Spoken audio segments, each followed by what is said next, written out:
Hello, pattern readers. This video marks the official beginning to a new focus for my channel.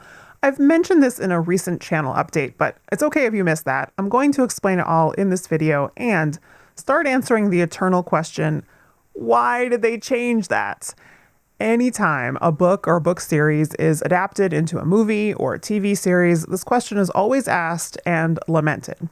And of course, it's a huge question. I'm not trying to wrap it all up in one video. Rather, it's going to be a question that frames a lot of what I'm doing here on the channel. Of course, you know, if you watch my channel, this is all centered around the upcoming book-to-screen adaptation of the Wheel of Time series.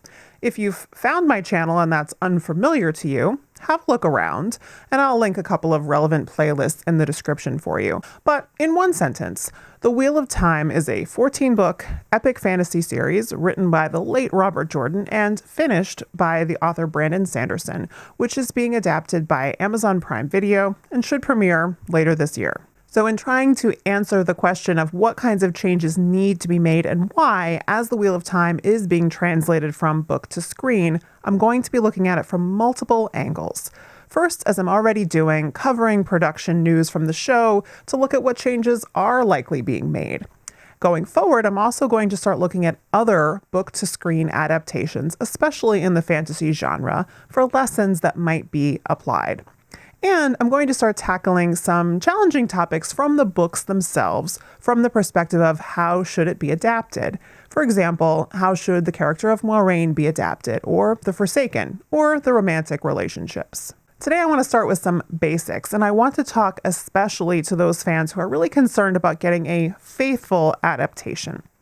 Now, it's easy for me to say that changes are necessary to make a successful adaptation, but I also know that once you get into the nitty-gritty, I may not love every change, and I'm someone who starts out really okay with the idea that big changes might be necessary for a successful adaptation, for the right reasons. But if someone is already really concerned about the way that the show might differ from the books, all of those changes might be even harder to accept, even if they do make for a good and successful adaptation. First, let's discuss, what is a faithful adaptation? What does that even mean? It's not clearly defined. It's left up to the judgment of the viewer. But we can start by looking at an example of what I think is pretty universally considered to be a faithful and successful fantasy adaptation, and that is The Lord of the Rings. For the sake of a briefer discussion in this video, I'm going to be mainly focusing on the Fellowship of the Ring movie, but I do plan to dig into these movies a little bit more in future videos. Ian McKellen, who played Gandalf, has said that he believes that Lord of the Rings is perhaps the most faithful screenplay ever adapted from a long novel. That's a bold statement. He has some direct experience in this area, having co-written the screen adaptation of Richard III. In this way, he's a realist, having said, "When I moved Richard III from stage to screen, I was determined to make a good film in honor of a great play. Had I left every scene and line of the text intact in the movie, it would not have been a good one." Now, not everyone agrees that this was a faithful adaptation. Christopher Tolkien had said that they eviscerated the book by making it into an action movie for young people aged 15 to 25. Ouch. I don't know what he has against people aged 15 to 25, and I know plenty of older people who love these movies too. But I know this is hard to quantify. I still feel pretty confident in saying that, generally speaking, if you asked the average, the majority of Lord of the Rings book fans, most of them would say, this is a pretty faithful adaptation, these original trilogy movies. I would not say the same for the Hobbit movies, but I digress. Of course, there are still Tolkien purists who are mad about Tom Bombadil being cut and so on, but I honestly believe that if a movie had been made that had included all of the details that would satisfy those fans, those movies could not have also been successful at bringing in new fans and new readers. And so I think it's fair to say that Peter Jackson and his team were faithful to the essential spirit of The Lord of the Rings, while also making the necessary changes to ensure a successful screen adaptation. So it's one of the gold standards that I'm going to be looking at when considering what kinds of changes are necessary in a successful adaptation. So how close was The Fellowship of the Ring to the book? Book 1, which constitutes the first half of Fellowship and consists of 12 chapters, was accomplished in about an hour and 24 minutes of screen time. But here's the thing. Of those 12 chapters, 4 of them are removed in their entirety, and a 5th is reduced to a single scene that's less than a minute and is completely different than the book chapter. And that's not even getting into other differences like new scenes that were added or changes that were made to the characters themselves. The point here is that even in an adaptation widely considered to be faithful, there are significant changes to be made. I would argue that none of those changes are made for no reason.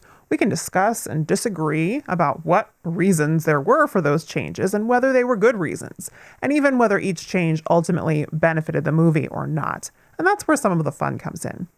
But how relevant is The Lord of the Rings to The Wheel of Time, given that one of them was a trilogy of theatrical releases, and the other will be a streaming series which starts off in season 1 with 8 one-hour episodes? A lot more than you might think. The entirety of The Lord of the Rings was 481,000 words, and all 3 extended edition movies clock in at just under 11 hours, if we exclude credit sequences. Meanwhile, The Eye of the World, the first book in The Wheel of Time, is 305,000 words, and we expect it to make up the majority of the 8-hour first season. That works out to be not too far off, about 44,000 words per screen hour in Lord of the Rings versus about 38,000 in The Wheel of Time. And things will actually get much tighter in later seasons when it's likely that material from multiple books will have to be adapted into a single season. I'm going to summarize what I think are the 5 most important reasons for book-to-screen changes in an adaptation, in no particular order, and I will come back to these in more detail when I go in depth with specific adaptations. Number 1, pacing. Books can sometimes have a leisurely pace, especially in long fantasy books. When you're reading something, you expect to be able to put something down and come back to it later. You often will have some periods with less action, alternating with faster sequences. If you just look at The Fellowship of the Ring again, especially the first half, there are those moments of quiet respite from danger as the journey is beginning. There's quite a few of them.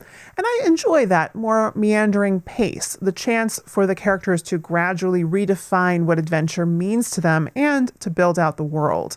But the same scenes in the movie would simply drag down the pace and remove the tension. It would not work well in that medium. The movie really benefits from a faster pace. We still have little moments of respite, but they are shorter and fewer. Number 2, internal made external. Books tend to show us the internal thoughts of characters, their fears, their motivations, the things that they won't say out loud. And when that is gone, you have to find some other way to show it. It is rare and often clunky for a movie or show to include narration of a character's thoughts or breaking the fourth wall to talk directly to the audience. For every one example of this being done in a clever way, like Fleabag, there are tons of banal examples, and most adaptations would not even attempt it. Instead, they have to write new scenes. Sometimes it works to take an internal monologue and turn it into external dialogue, but there still are going to be some things that a character would not say out loud, or things that would be more clearly and strongly communicated in another way. And that brings us to number 3. Number 3, show big, don't tell. We want to take advantage of the visual medium, and whenever possible, show something instead of telling it. So instead of having a character tell another character that they're afraid of tight spaces, you write a scene, you put the character in a tight space, and you have the actor show their reaction to it. Extremely basic, but simply more impactful and memorable. And if that scene wasn't in the book, it's still worth writing it. In books, there tend to be a lot of references to things that happened off screen, so to speak, especially if we're staying focused in a particular character's point of view. So you might have a character recapping something that happened to another, or hearing a rumor and talking about it. But if it's possible to efficiently show that scene instead of hearing about it, and it doesn't take up an absurd amount of time or resources to do it, it should definitely be done. To communicate something in a book, an author can choose to include small details, and these little mentions will add up over time to give us an understanding of the character. Each one is subtle and might be missed by a reader, but over time, with that repetition, it will start to help us understand something about a character. A show may simply not have the time to communicate something in this way, and they may choose to instead show something once in a bigger and more dramatic fashion to make sure that this point is not lost on the majority of the audience. This doesn't mean there's no room for subtlety, but when we have to tell something in a shorter period of time, there is going to be less subtlety, comparatively speaking. Number 4, balance and flow. In a book series with multiple different plot threads and lots of characters that we're following, the sequence of those plot threads and the way they're balanced, the way they flow back and forth between each other is likely to be very different from book to screen. In a book series, you might have a major character who is barely present in a particular book, or not in it at all, or an author might choose to focus a chunk of chapters on a specific plot line before returning to another. Generally speaking, this doesn't work well on screen. So they may have to be willing to mix plot lines from one book into another, or give a role in a plot line from one character to another to ensure that characters aren't sitting on the sidelines and have an active role to play. And the way that intercutting is going to be done in any given episode can be useful in telling a story, making connections between characters and themes. But the way that flows is likely to be very different than it is in the book. Number 5, production practicalities.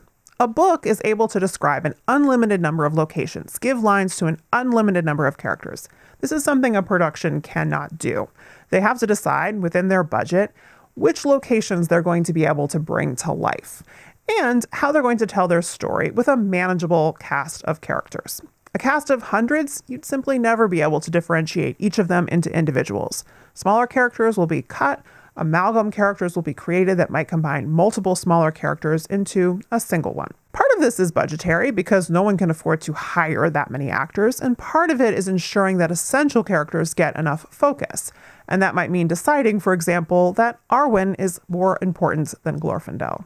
Of course, there are also considerations about what looks good on camera and how an actor would use a prop or a costume piece, whether something can be achieved with CGI or practical effects that might determine how a scene gets written or how a proper costume piece gets designed. So we should expect big changes, even in a largely faithful Wheel of Time adaptation. And we have more than just my word to go on to think so. Let's look at some of the things that the showrunner, Rafe Judkins, has had to say. And for anyone who doesn't already know, Rafe was a big fan of these books long before he got this job, and there is also a book consultant hired for the show, Sarah Nakamura, who is a huge fan and whose job it is to ensure that everyone working on the adaptation has the relevant knowledge they need about the books. I'll have links to anything I quote, but for now I'm going to try to summarize the most important things that Rafe has said to date. This one is probably the most important. When he was asked about changes that hurt him or Sarah to make, but were necessary, he says, "The writer's room floor is littered with my tears. Truly, though, I don't want people to be unprepared for how different the show is to the books. To do a proper adaptation, it has to be. We have amazing writers and support in Brandon and Harriet to tackle these changes, but they're not small. Gird your loins, my friends." I'll be returning to that statement. And in fact, I think you could title this entire sequence of videos that I'm working on, Gird Your Loins. I think Rafe is trying to prepare us for the changes that are coming. And I feel like in my own way, I'm trying to prepare myself and other fans as well. Plus, I find it a truly interesting question to tackle. He has given us more specific clues about which aspects of the books require changes. Multiple times he's commented on the impossibility of physically realizing all of the locations the characters visit in the books. The need to cut locations for budget or practicality, he has said, is perhaps the biggest source of changes for us. Even with a generous budget, they're choosing to do a fewer number of locations well rather than all of the locations badly. And once a location is cut, such as Berlon, the ripple effect has to be considered, so other types of changes can stem from the removal of a location. Similarly, he has commented on the need to remove some characters. With 177 named characters in just the first book and 2,782 in the series overall, yeah, no one can afford to hire that many actors. Another source of some of the biggest changes is the need to show internal character motivations when you can't just drop into their thoughts the way that you would in the book. So scenes are created to show those things when you can't just lift directly from the text. He has said they are approaching this as an adaptation of the entire series, not just each book individually, which good, because no way we're getting 14 seasons. Also, he has commented on how when the books were first released over 30 years ago now, they felt so fresh and different and new. And he wants the show to feel that way too. And that might be why they would lean away from certain things that by now audiences have seen before or that don't feel fresh or new or different. A few words of comfort. Rafe has said that when they're making changes, they are considering ramifications for the entire series. Rafe has said on multiple occasions that the characters feeling emotionally true is essential, or the emotional journey of the characters is central to the story. In addition to Rafe and Sarah, who are key members of the production team, there's also multiple members of Team Jordan, including author Brandon Sanderson, editor Harriet McDougall, and research assistant and continuity editor Maria Simons, who review scripts and have been able to send things back to the drawing board when they felt something wasn't working. Rafe has said he sees it as his job to protect the spine and the heart of the books, even if that means changing something so that a visual audience can understand something that was on the page in a different way. So this is another thing I'm going to keep coming back to. What is the spine and the heart of the Wheel of Time? It's a question where we might not always agree, but I'm always going to be looking for what I think it is whenever I'm talking about how to adapt these books. Another key thing that I keep coming back to is the idea that the show will be a different turning of the wheel. This will make sense to you if you've read the books and you know that at its basis is the concept that time is circular. There are 7 ages that keep repeating infinitely, and every time an age comes around again, such as the 3rd age, the same major events with some key players will occur, but the specifics of how those things happen and the details of how it play out can differ greatly. This is a gift to Wheel of Time fans because it tells us exactly how to think of the show. It's not the same turning of the wheel that we read about. Instead, we'll have mostly familiar characters doing a lot of the same things we read about, but it will be different. In other words, the books will continue to exist, unchanged. That turning of the wheel already happened, and nothing can alter it or take it away. But we're lucky enough to get to see how a second turning of the wheel will play out, and that will give us plenty to speculate about. Another gift to Wheel of Time fans. I hope the work I'm doing will be able to help even one book fan embrace the changes that are coming and be prepared to love the show as something entirely separate from the books. If you're new to my channel and you made it this far, thank you for watching. Please have a look around and consider subscribing. And everyone, let me know which book-to-screen adaptations you'd like to hear me talk about, and which aspects of the Wheel of Time books do you think are going to be most difficult to adapt. So, until next time, gird your loins, my friends.